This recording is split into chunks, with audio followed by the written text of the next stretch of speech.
شروع اللہ کے نام سے جو بڑا مہربان نہایت رحم کرنے والا ہے۔ قوم نوح جنہوں نے دنیا میں سب سے پہلے بت تراشے، ان کی پرستش شروع کی، ان کے اس شرک کی کیا وجہ تھی؟ اور وہ 5 بڑے بت کون سے تھے جو بعد میں دنیا کے ہر علاقے میں پوجے جانے لگے؟ اور قیامت سے پہلے ایسا کیا ہوگا جس سے وہ بت دوبارہ منظر عام پر آئیں گے؟ شرک اللہ تعالیٰ کے نزدیک اس کائنات کا سب سے عظیم جرم ہے جس کا مرتکب کبھی نجات نہیں پا سکتا۔ شرک دراصل اللہ جو ذات میں اکیلا اور تمام کائنات و مخلوقات کا خالق ہے، اس کے ساتھ کسی کو عبادت میں شریک کرنا ہے۔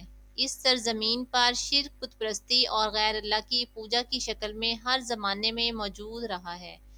اس کے باوجود دنیا میں بہت سارے مذاہب ہیں جو ایک خدا کی پرستش کرنے والے ہیں اور جن کا عقیدہ یہ ہے کہ اس کائنات کو ایک واحد خدا نے تخلیق کیا ہے۔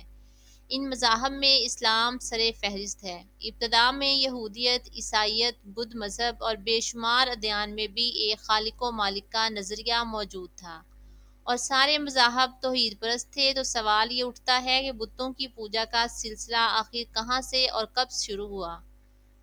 مورتی پوجا کے متعلق ہمیں بہت سے نظریات ملتے ہیں، جن میں ایک نظریہ یہ بھی ہے کہ ابتدائی زمانے میں لوگوں نے خواب دیکھا جس میں ان کو ان کی پریشانی کا حل یہ بتایا گیا کہ فلاں مقام پر ایک چیز رکھی ہے، اس کی تعظیم کرو تو تمہاری پریشانی حل ہو جائے گی۔ لہٰذا جب وہ لوگ وہاں جاتے اور وہ چیز پاتے تو وہ اس کی تعظیم کرتے اور ان کی پریشانی کا حل نکل آتا۔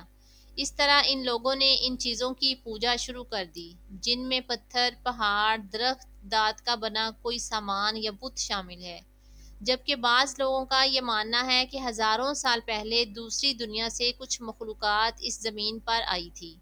وہ لوگوں انسانوں سے ہر معاملے میں ترقی یافتہ اور ذہین لوگ تھے، لہٰذا انہوں نے بنی نوع انسان پر ایک لمبے مدت تک حکومت کی اور ایک وقت ایسا آیا کہ وہ اپنی دنیا میں واپس چلے گئے۔ ان کے بعد انسانوں نے ان کے مجسمے اور مورتیاں تراشی اور ان کی پرستش کرنے لگے، کیونکہ انسانوں کو یہ خوف تھا کہ کہیں وہ مخلوق واپس ان کی زمین پر نہ لوٹ آئیں۔ اس طرح مورتی پوجا کا رواج عام ہوا جو آج تک یوں ہی جاری ہے۔ اگر دین اسلام کی بات کی جائے تو قرآن مجید کے اندر بت پرستی کی ابتدا کے متعلق آیت ملتی ہے جس میں اللہ نے ارشاد فرمایا اور ان لوگوں نے کہا کہ تم اپنے خداؤں کو ہرگز نہ چھوڑو اور نہ بت اور سوا کو اور نہ یہوس اور یہوک اور نصر کو چھوڑو، اور انہوں نے بہتوں کو گمراہ کر دیا۔ یہ آیت حضرت نوح علیہ السلام کی قوم کے ضمن میں ذکر ہوئی ہے اور یہ ان کے بتوں کے نام ہیں جن کی وہ پوجا کیا کرتے تھے۔ یہ 5 بت قوم نوح کے سب سے عظیم بت تھے۔ بدھ مرد کی صورت کا تھا، سوا عورت کی صورت، یہوس شیر کی، یہوک گھوڑے کی اور نصر گدھ کی صورت میں تھا۔ قوم نوح اس سرزمین پر وہ پہلے لوگ تھے جنہوں نے شرک کیا اور بتوں کی پوجا شروع کی۔ اس کے متعلق حافظ ابن عساکر نے حضرت شیس علیہ السلام کے قصے میں بیان کیا ہے کہ جب آدم علیہ السلام اس دنیا میں تشریف لائے تو اپنی اولادوں کو آپ نے واحد اللہ کی عبادت کا درس دیا۔ آدم علیہ السلام کے زمانے میں تمام لوگ توحید پرست تھے اور یہ سلسلہ حضرت ادریس علیہ السلام کے زمانے تک یوں ہی جاری رہا، جو حضرت آدم علیہ السلام کے بیٹے شیس کی نسل سے ایک برگزیدہ نبی تھے۔ ادریس علیہ السلام کی اولادیں بھی اللہ کی راہ پر چلنے والی تھیں۔ اس زمانے میں 5 ایسے لوگ تھے جو بہت زیادہ عبادت گزار اور متقی و پرہیزگار بندے تھے۔ انہوں نے اللہ کا خاص کرب حاصل کیا تھا، لوگ بھی ان کی کافی تعظیم و تکریم کیا کرتے تھے۔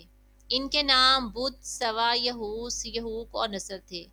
ان لوگوں نے اپنے لیے مسجدیں بنا رکھی تھیں اور لوگوں کو ان مسجدوں میں بلا کر ذکر و اذکار کیا کرتے تھے۔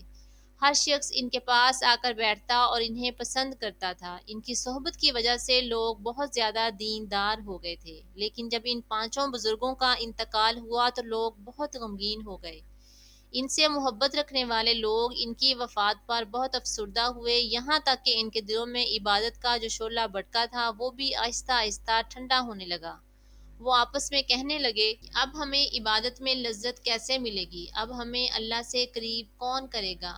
وہ لوگ مجاور بن کر ان کی قبروں پر بیٹھ گئے اور رونا پیٹنا شروع کر دیا۔ شیطان نے جب یہ منظر دیکھا تو اسے لوگوں کو گمراہ کرنے کا اچھا موقع نظر آیا، لہٰذا ابلیس ایک نیک بزرگ کی صورت میں ان کے پاس گیا اور کہا کہ تمہیں پہلے جیسا عبادت میں لذت مل سکتی ہے جیسا کہ تم ان کی زندگی میں ان کے ساتھ رہ کر حاصل کیا کرتے تھے۔ لوگوں نے اس سے پوچھا کہ یہ کیسے ممکن ہے؟ شیطان نے ان سے کہا کہ تم ان 5 بزرگوں کی شکلوں کو پتھر پر تراشو اور اس پر ان کے لباس پہنا دو اور ان بتوں کو مسجدوں میں رکھ دو، اس طرح تم انہیں نہ بھولو گے، اور جب ان کے بت تمہارے سامنے رہیں گے تو عبادت کے وقت تمہیں ایسا محسوس ہوگا کہ وہ تمہارے ساتھ موجود ہیں۔ شیطان کی یہ تجویز لوگوں کو کافی پسند آئی۔ ان لوگوں نے شیطان کے مشورے پر عمل کیا اور ان 5 بزرگوں کی مورتیاں تراش کر انہیں عبادت گاہوں میں رکھ دیا۔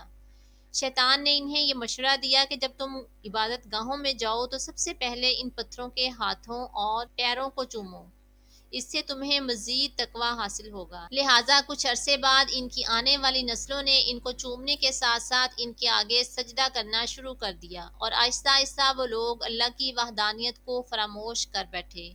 شیطان نے انہیں یہ کہہ کر گمراہ کر دیا کہ تمہارے باپ دادا ان بتوں کی پوجا کیا کرتے تھے اور یہی تمہارے حقیقی خالق و مالک ہیں۔ اب یہ لوگ مکمل طور پر شرک و کفر میں مبتلا ہو چکے تھے، اور اس طرح اس زمین پر سب سے پہلے بت پرستی کی ابتدا ہوئی جب قوم نوح کے لوگ دوسرے علاقوں میں جا کر بسے تو اپنے ساتھ ان بتوں کو بھی وہاں لے گئے، اور یہ 5 بت عرب و عجم کے مختلف علاقوں میں پہنچے اور اس طرح پوری دنیا میں بت پرستی پھیل گئی۔ تاریخ کے مطالعے سے یہ پتہ چلتا ہے کہ ود نصر کو قدیم بابلی لوگوں نے اپنا دیوتا بنا لیا۔ بدھ کے مجسمے بابل میں بیل کے نام سے پوجے جاتے اور وہاں نصر کا ایک عظیم مندر موجود تھا، جبکہ بعد کے زمانے میں یہ بت عرب میں پوجے جانے لگے اور قریش کے بڑے بڑے قبیلوں نے یہوس اور سوا کے بت بنا لیے اور ان کے آگے سجدہ کرتے، حاجت روائی کرتے اور ان سے مدد طلب کیا کرتے۔ آج شرک و بت پرستی کی یہ گمراہی مسلمانوں کے اندر بزرگ پرستی اور قبر پرستی کی شکل میں داخل ہو چکی ہے، اور ناقص العقل مسلمانوں نے آج قوم نوح کی طرح نیک بزرگوں کی قبروں کو سجدہ گاہ بنا رکھا ہے۔